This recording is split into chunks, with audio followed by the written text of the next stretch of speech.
Relaxer review by Cat Hughes. Relaxer review. It's the year 1999 and Abby Joshua Berge is going nowhere with his life.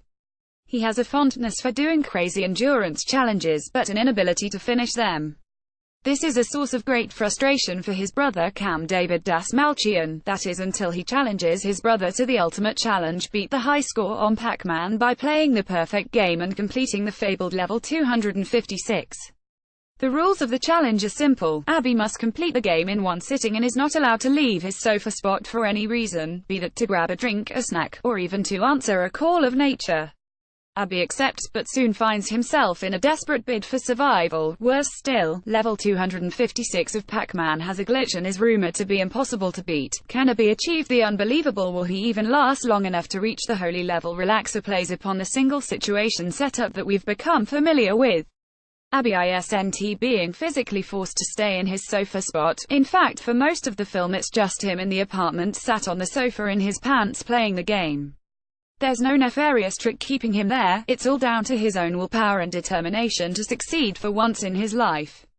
The lack of restraint makes it a little hard to believe why someone would sink to the levels that Abby does, but then maybe that's just this writer's lack of patience speaking. Relaxer review. It's not all just one man in his pants though, as Abby gets visited by various people throughout the challenge. These interactions call up feelings of early Kevin Smith, with some definite Clark's vibes filtering through.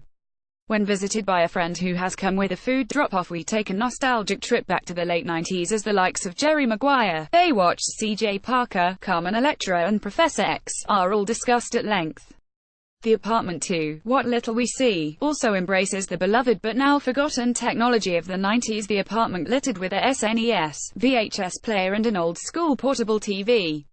Joshua Berge should be commended for his turn as Abby.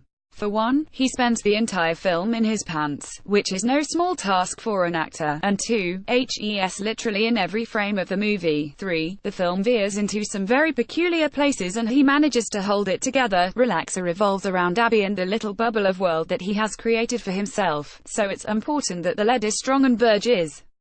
His slow metamorphosis is handled delicately and Berge manages to elicit some genuine concern from the audience watching him pretty much waste away in front of their eyes.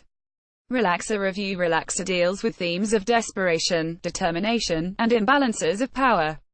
Abby seems to have spent his life under the control of Cam, unable to say no to anything he asks of him. The main strand of Relaxer sees his struggle to gain autonomy and push back against his domineering brother.